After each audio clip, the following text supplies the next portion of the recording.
Hello friends, જય માતાજી, ઓમ નમઃ શિવાય. કેમ છો બધા? મજામાં ને? તો આશા રાખું છું કે બધા મજામાં હશો અને હું પણ એકદમ મજામાં છું. તો આજે આપણે સવારમાં જો 1 કિલો તુવેર લઈ આવ્યા છીએ, તો આજે એને ફોલી નાખવાનો વિચાર છે. કેમ કે તાજી તાજી આપણે તુવેર ફોલીને આપણે સ્ટોર કરવાની હોય ને, તો તાજી જ ફોલી નાખવી પડે. તો જમવા કરવાનું બનાવી દીધું છે બપોરનું. તો જમવા આવશે ત્યાં સુધી આપણે જેટલી ફોલાય ત્યાં સુધી ફોલી લઈએ. તો અડધી તુવેર આપણે ફોલાઈ ગઈ છે, 500 ગ્રામ જેટલી, અને આટલા દાણા નીકળ્યા છે. દાણા એકદમ ઝીણા ઝીણા છે અને આટલા બધા છોતરા એના નીકળ્યા છે, અને હજી અડધી બાકી છે. અને જમવાનું હજી બાકી છે. આયા નથી, આવે ત્યાં સુધી પાછા ફોલી. અને હાથ તો તમે જુઓ એકદમ કાળા કાળા થઈ ગયા છે.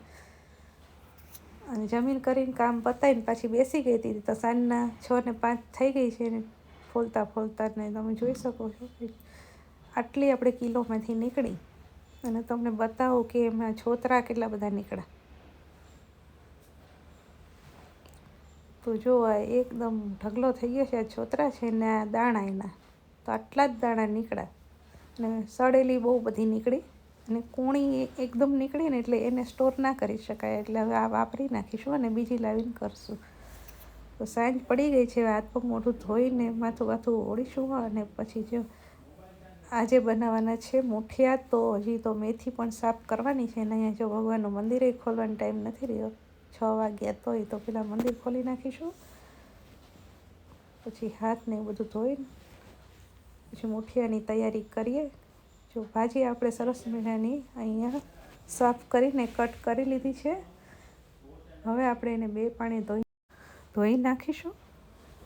તો મેથીમાં બહુ માટી હોય એટલે 2 થી 3 પાણી એને ધોવી જ પડે. તો આપણે સરસ મજાની ધોઈ લીધી છે. હવે ઢોકળિયું લેશું ને પહેલાં આપણે પાણી ગરમ કરવા મૂકી દઈશું. કેમ કે પહેલાં આપણે કાનુડો થાળ કરવાનો, તો એનો લોટ 2 મૂઠિયાનો પહેલાં આપણે બાંધશું, એટલે એ પહેલાં મૂકી દઈશું.